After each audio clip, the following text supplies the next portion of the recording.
Restablecimiento de relaciones México-España, 40 años. En una postura de lealtad hacia la República Española, México rompió relaciones diplomáticas con España a raíz del golpe de estado del general Francisco Franco, que condujo a la Guerra Civil de 1936.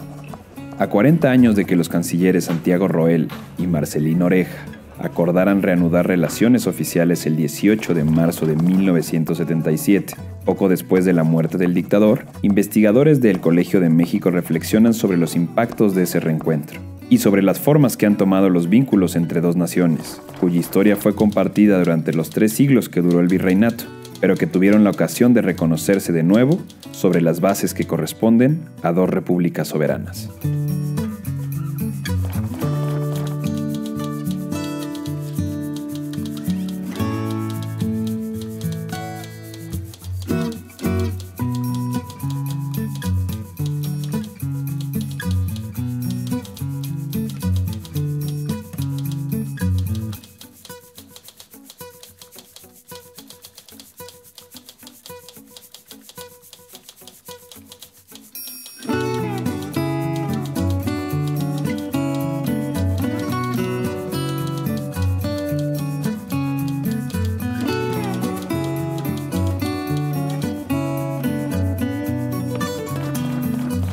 Durante la Guerra Civil, que dura hasta 1939, México se preocupó por cómo apoyar a los intelectuales, científicos, académicos, artistas españoles que no podían contribuir al proceso bélico, pero cuyas vidas estaban amenazadas por la guerra.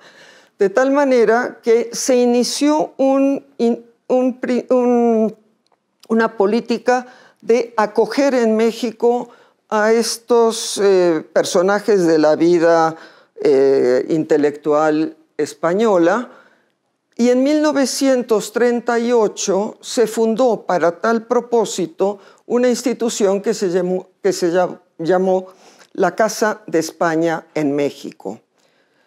Esa casa la fundó el general Lázaro Cárdenas para dar acogida en un lugar académico, en una especie de cobijo académico a quienes no podían continuar sus actividades intelectuales en España.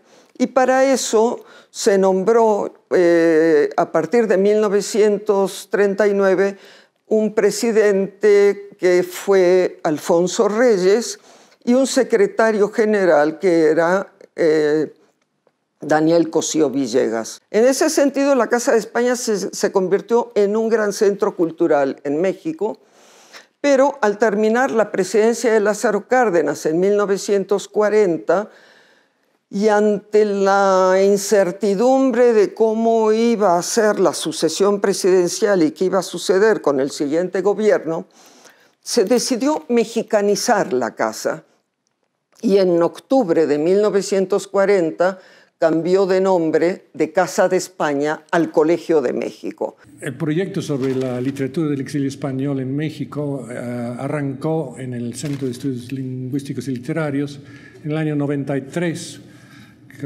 En ese año, en mayo de ese año, tuvimos un congreso internacional sobre los poetas del exilio español en México. Y para acompañar, digamos, o para coincidir con este congreso, editamos el primer número de una colección dedicada al estudio de la literatura del exilio español. Ese primer número fue la reedición facsimilar de una revista, Ultramar, que había salido en junio del 47, un momento realmente muy crítico en la historia del exilio español, cuando estaba intentando, el gobierno de la República en el exilio estaba intentando convencer a los aliados que habían ganado la Segunda Guerra Mundial de que ofrecían una alternativa realmente viable a la dictadura de Franco, y por lo mismo pues pudieran, digamos, ellos contar con el apoyo de Francia, Inglaterra, Estados Unidos. Como ahora sabemos, los esfuerzos por convencer a los los aliados, los países que habían ganado la Segunda Guerra Mundial, de que la República era realmente una salida muy viable. Ese esfuerzo fracasó ante, digamos, los intereses creados a raíz de la Guerra Fría.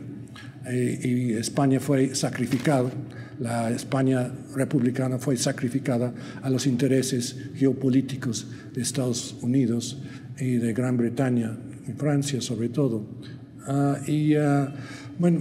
Esa revista solo tuvo un número, pero como digo, es un número muy, muy interesante y pues decidimos reeditarla para ese congreso. Entre otros títulos que hemos sacado en la colección, quisiera destacar el estudio de la revista Las Españas, que empezó en una revista que empezó a editarse en 1946 y continuó hasta 56, cuando se convirtió en Diálogo de las Españas. Como indica el título, era una propuesta novedosa de ver al país como una nación de naciones. Hacia el año 2000, yo que me dedico a los temas españoles, particularmente a los temas de historia del siglo XIX y XX, me preocupé por la idea de establecer algún foro donde se pudiera discutir y se pudiera profundizar con cierto rigor académico temas vinculados con la historia y las ciencias sociales entre España y México. Daba la casualidad que también al mismo tiempo empezaba a surgir la idea de la necesidad de tener un espacio de publicaciones para temas hispano-mexicanos o hispanoamericanos.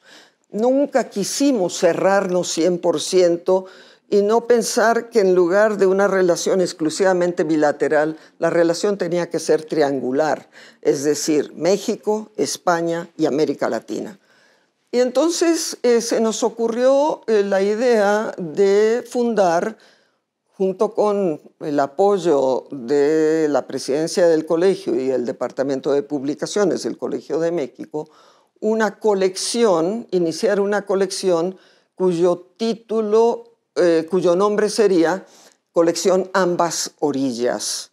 Ambas orillas atlánticas, ambas orillas en términos de las relaciones. Algunos de los temas, por ejemplo, que hemos podido tener y que seguimos planeando y teniendo, tienen que ver, por ejemplo, con las migraciones de España a México. El tema de las migraciones del siglo XIX al siglo XX y también los exilios de España a México. Es decir, dos momentos distintos, uno de inmigración de poblaciones más vinculada con cuestiones económicas y otro, el éxodo, el exilio de quienes por razones políticas tuvieron que abandonar su país ante el temor de su libertad o de perder su vida.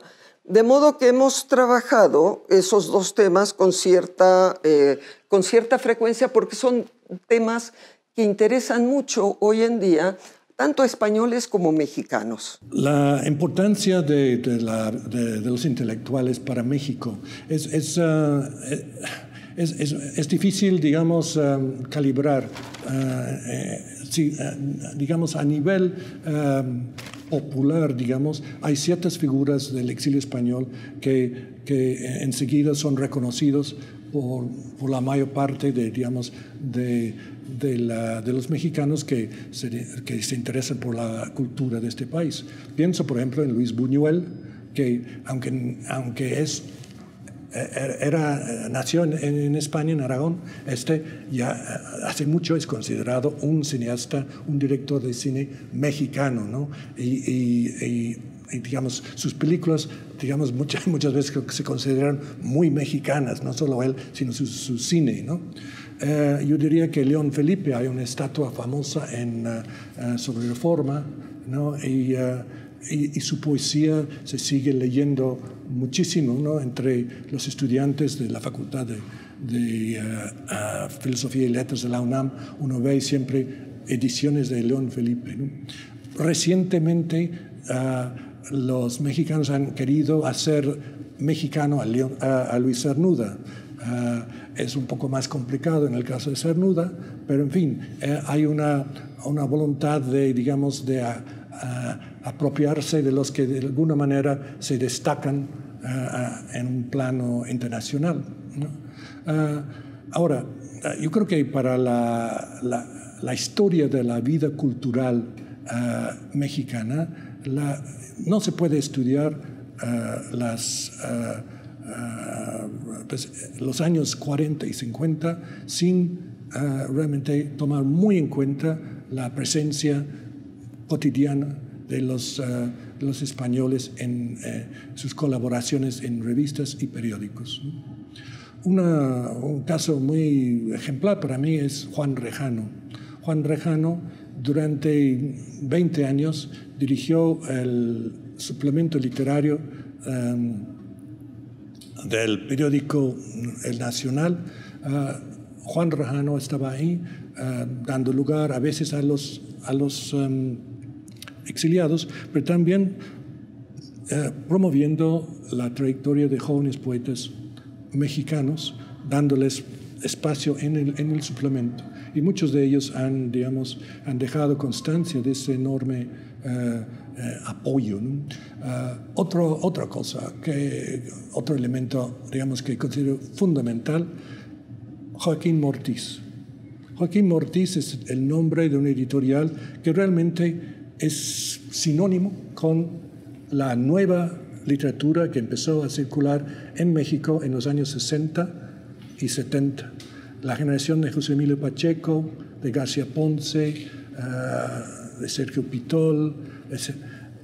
Y esta fue una iniciativa de Joaquín Díez Canedo, un español que llegó aquí a los 20 algo de años, se formó en el Fondo de Cultura y en el año 60, por ahí, a finales de los 50, puso su propia editorial, ¿no?